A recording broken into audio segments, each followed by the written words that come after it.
가끔 우리는 생각합니다.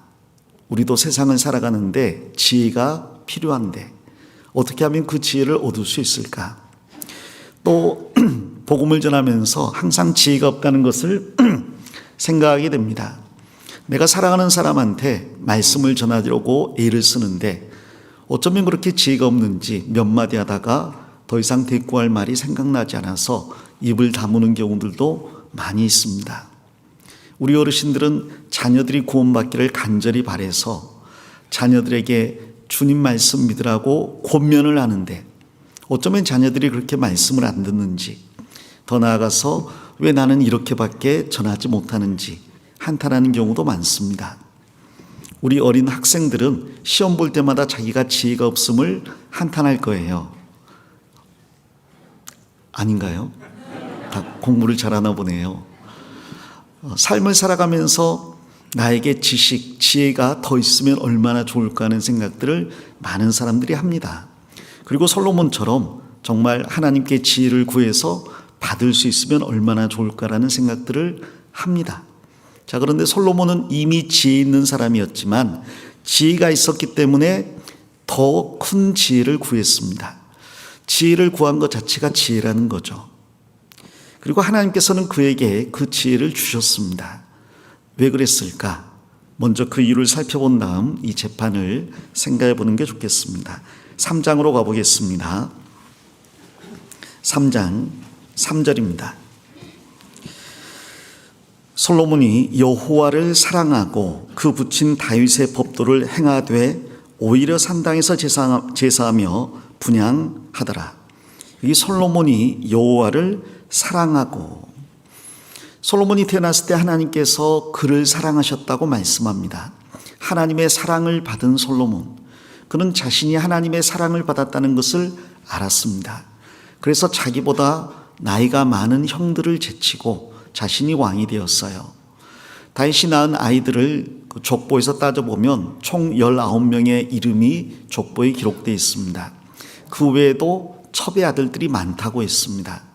그런데 그 많은 아들들 중에서 왕이 계승 서열에서 밀리는 솔로몬이 왕이 된 것은 하나님의 사랑을 받았기 때문입니다.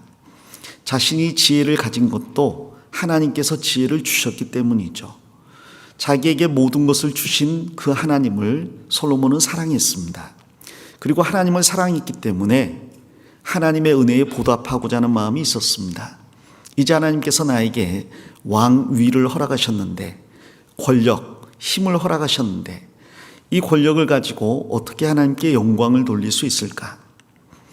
하나님께서 다윗을 왕으로 세우신 이유는 이스라엘 백성을 사랑하셔서 이스라엘 백성에게 지혜로운 주권자를 주시기 위함입니다.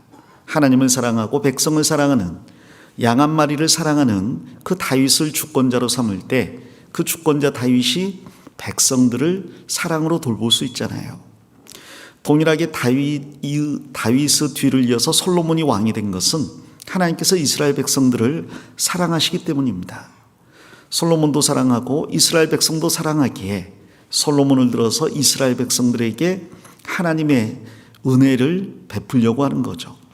솔로몬은 그것을 알았습니다. 어떻게 하면 내가 하나님을 기쁘시게 할까? 그 문제는 어떻게 하면 내가 백성들을 잘 다스릴 수 있을까 하는 문제와 연결이 됩니다. 그래서 그는 백성들을 잘 다스려서 그들로 공의와 평강 가운데 살 수 있게 하려고 하나님께 지혜를 구합니다. 뒤로 넘어가서 3장 8절입니다. 주의 빼신 백성 가운데 있나이다. 저희는 큰 백성이라 수요가 많아서 셀 수도 없고 기록할 수도 없사오니. 9절 같이 읽겠습니다. 누가 주의 이 많은 백성을 재판할 수 있사오리까? 지혜로운 마음을 종에게 주사 주의 백성을 재판하여 선악을 분별하게 하옵소서. 그런 일천번제를 하나님께 드린 다음 꿈에 나타난 하나님에게 무엇을 구했습니까? 바로 지혜를 구했습니다. 하나님께서 내가 너에게 무엇을 줄고, 그때 솔로몬은 자기 중심에 있는 말을 그대로 구합니다. 저는 지혜를 구합니다. 이유가 뭡니까? 자기 자신의 유익을 위해서가 아니었습니다. 그가 지혜를 구한 것은 왕으로서, 최종 재판장으로서 이스라엘 백성들에게 올바른 재판을 베풀고 싶습니다. 그들의 숫자가 너무나 많아서 셀 수도 없고 기록할 수도 없습니다. 그 가운데 많은 송사가 있을 텐데 그 송사가 행여나 자신의 지혜 없음으로 인해서 억울한 사람이 생겨나지 않을까? 그로 인해서 공의가 무너지지 않을까? 그로 인해서 하나님의 백성의 거룩함이 훼손되지 않을까 염려했습니다. 그리고 그래서 지혜로운 마음을 달라고 하나님께 청합니다. 하나님께서 나에게 지혜로운 마음을 주신다면 그 지혜로운 마음을 가지고 잘 먹고 잘 살겠습니다가 아니라, 사업에 투자하겠습니다가 아니라, 자신의 정적들을 제거하겠습니다가 아니라, 이 백성들을 지혜로 재판하겠습니다. 선악을 분별해서 옳고 그름을 분명하게 드러내겠습니다. 즉 이기적인 목적이 아니라 이타적인 목적으로 구했습니다.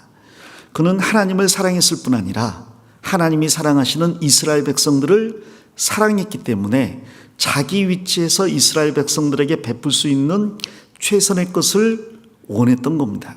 그리고 그것은 재판할 수 있는 지혜였어요. 솔로몬이 지혜를 구했기 때문에 하나님 마음에 맞았다기보다 솔로몬이 지혜를 구한 목적이 하나님의 마음에 맞았습니다. 그리고 하나님께서 기뻐하시면서 그 지혜를 허락해 주십니다. 그리고 지혜뿐 아니라 구하지 아니한 것들까지 허락해 주십니다. 11절에 보시면 이에 하나님이 저에게 이르시되 내가 이것을 구하도다. 누구를 위하여?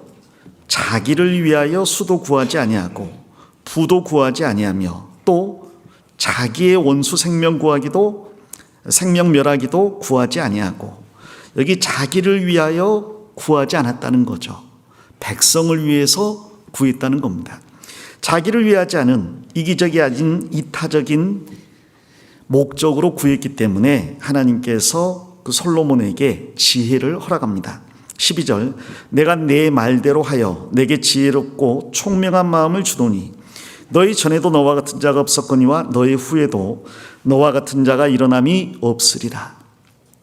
하나님께서 이 세상 전무후무한 지혜를 솔로몬에게 허락해 주셨습니다. 자, 우리는 왜 구하는데 얻지 못할까? 여러 가지 이유가 있지만 그 중에 하나가 자기의 유익을 위해서, 욕심을 위해서, 육체적인 정욕을 위해서 구할 때 하나님께서 듣지 않으신다고 말씀합니다. 우리는 하나님을 사랑하라는 계명을 받았고 내 이웃을 사랑하라는 계명을 받았습니다. 그 계명을 위해서 무언가를 구한다면 그것이 하나님의 마음에 맞고요. 하나님께서는 그것을 주실 뿐 아니라 그 외에 구하지 아니하는 것들도 주실 겁니다. 가끔 어떤 중요한 것을 구할 때 이 자리에 앉아 계신 분들도 그러한 서원을 하지 않습니까? 하나님, 제가 직장이 필요합니다. 저에게 적당한 직장을 주신다면 그 다음 뭐라고 해요? 잘 먹고 잘 살겠습니다. 이렇게 기도하는 분은 없을 겁니다. 저에게 직장을 주신다면 제가 청년회에 더 열심히 참석하겠습니다. 봉사도 더 열심히 하겠습니다. 그리고 소득의 11조와 헌금을 드리겠습니다. 더 열심히 주님을 위해 살겠습니다. 라고 보통 구하지 않습니까?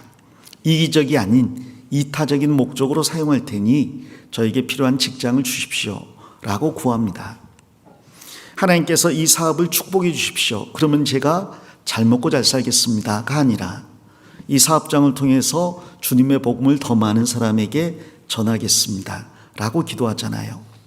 우리 집안에 화평을 주신다면 정말 주님을 위해서 헌신하는 가정이 되겠습니다. 그렇게 구하지 않습니까? 자, 그렇게 구할 때 하나님께서 그 구하는 것을 주십니다.